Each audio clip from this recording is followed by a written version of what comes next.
Hello students, welcome to our module 4 in which we are going to discuss abstractions from precipitation. So abstractions from precipitation in the context of engineering hydrology would mean that what are the various processes in which water gets lost before it becomes the part of runoff and ultimately joins the stream or what we call as stream flow. When we were looking at our basic hydrological cycle, we learned that for 100 units of precipitation that falls on the land, around 61 units of precipitation evaporates back from the land.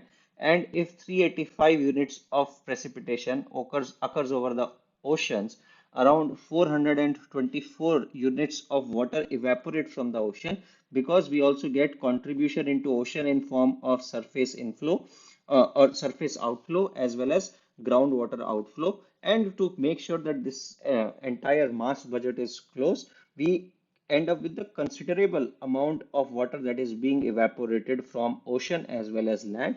And we say that evaporation is a very important component of hydrological cycle. In addition to losses because of evaporation, another important contributor towards abstractions from precipitation is the process of infiltration. We learned that because of the soil being a porous media, some water would be able to penetrate into the surfaces and either become part of the groundwater flow or would reappear as the interflow, but ultimately it is able to infiltrate into the ground if it becomes part of the groundwater flow. We say that infiltration or instant loss from the process of surface runoff generation has occurred. And in this video or in this module, I must say, we will look into various quantitative methods that how we deal with quantification or come up with these numbers of 61, numbers of 485, and we will deal with some small examples to begin with, and then we will add more and more realism to understand what are the factors that contribute towards evaporation as well as infiltration. To do that, we will use our uh, energy budget method as well as mass balance method that we learned in form of Reynolds transportation theorem.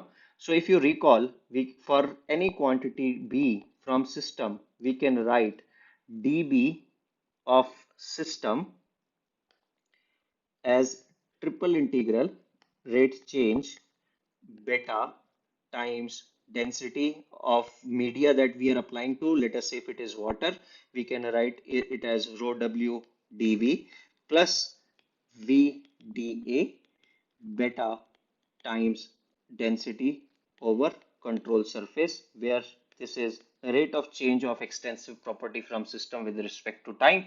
Beta is the value of extensive property per unit mass, and we will apply this equation to energy, momentum, as well as mass. When we deal with the process of evaporation, we clearly see that some mass changes are happening as our uh, as the vapor or liquid phase is getting changed into the vapor phase, and this is happening within the system. So system would gain certain vapor mass from liquid, so this dB ds upon dt would be positive in that case.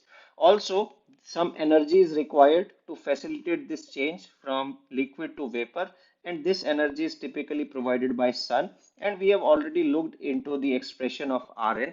That is, we can calculate net energy that is radiating on a surface, that energy that is incident from sun on a given surface. So let us try to look this into pieces. What we will do, we will try to use a pan, and we often call this as a pan evaporation method. So although it is also done in a typical setting in the lab, we can also derive these relationships quantitatively. So let us say that we are given a container on which some energy is incident from sun, and the net energy that is incident here is Rn.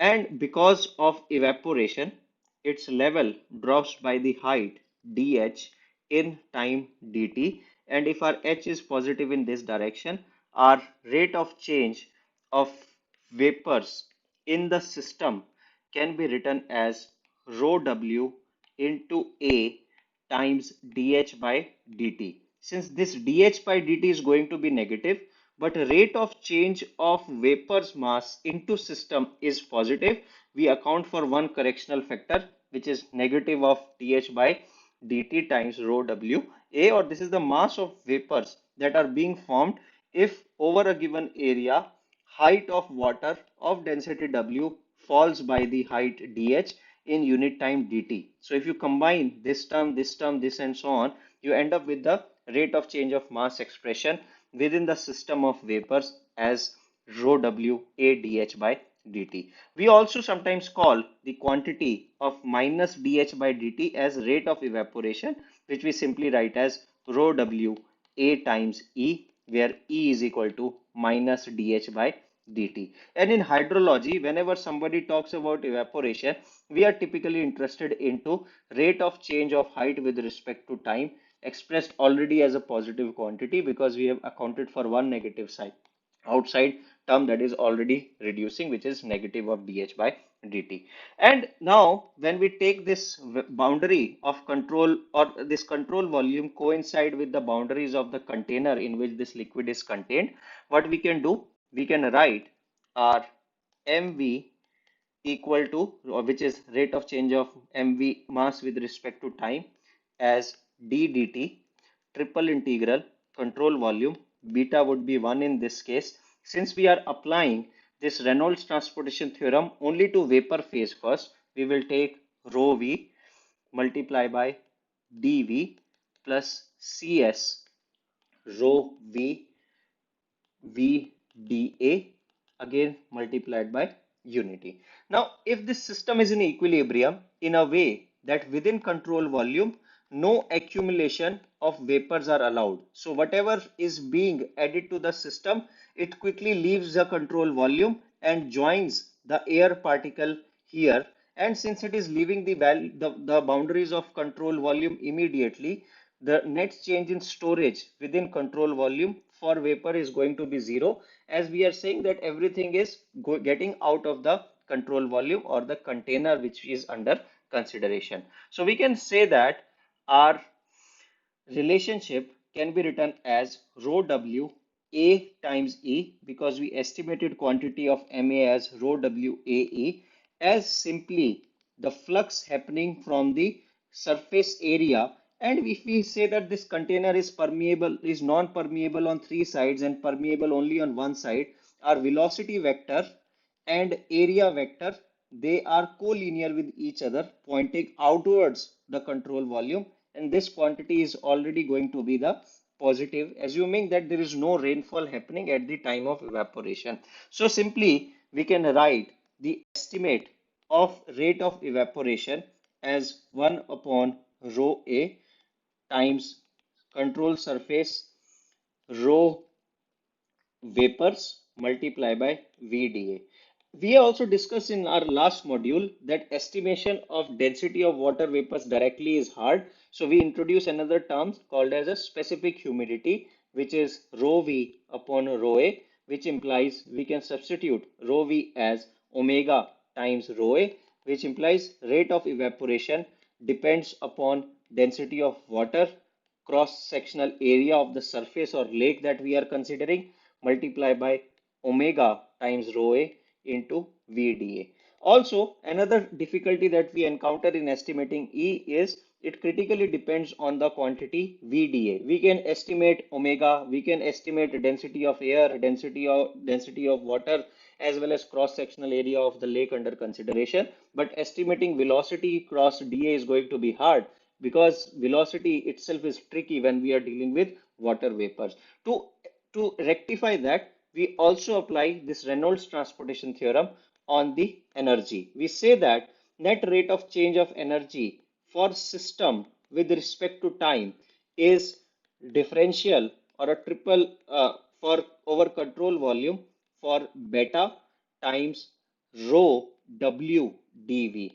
Last time we applied this mass balance on the vapor phase. We are applying energy balance on the liquid phase for two reasons. Because we can assume that this liquid surface is always going to be at rest, and changes in elevation with respect to some datum is going to be negligible. although the level of water is fluctuating, that is so minor or minuscule in terms of the overall depth of the lake, because most of the times we would be dealing with per uh, dealing with the quantities in per unit area, and the lake depths are going to be in few meters. So we say that rate of change of datum should be equal to 0, because when we write this beta for energy, it comes out to be half v square plus gz plus internal energy. And since this surface of water is at rest, rate of change of beta with respect to time is going to be 0 for velocity term. It is going to be 0 for the datum term. So we can simply estimate dB by dt as rate of change of internal energy per unit time.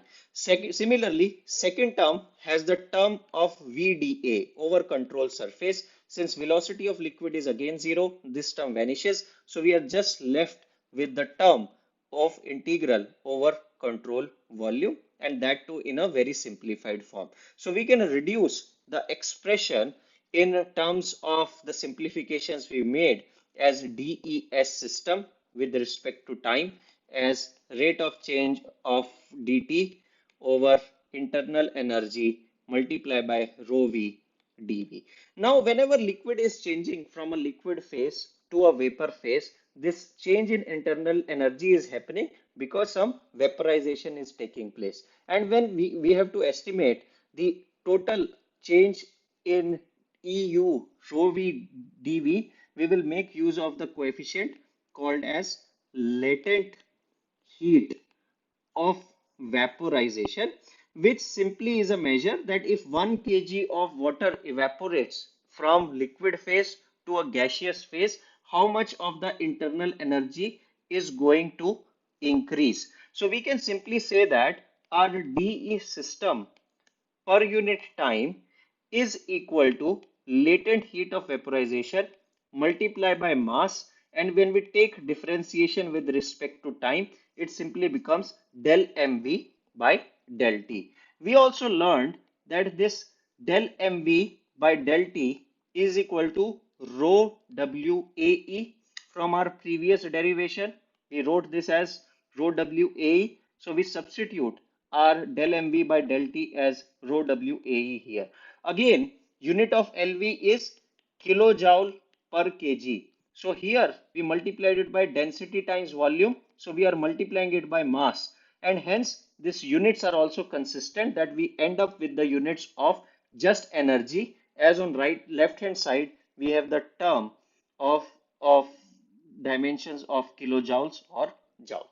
So now we end up with simplified expression of DES by dt equal to LV times rho WAE.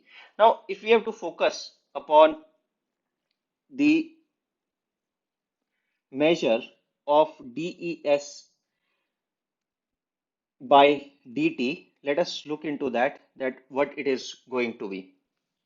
Now, system can gain heat because of external sources, which would be radiation. And we already know that this radiation is expressed per unit time because it would have dimensions of watt. And if we are considering it per meter square of area, we can substitute this as A as 1 meter square. So this is the net radiation received per meter square of area. And there would be some loss of heat because of expansion of the system.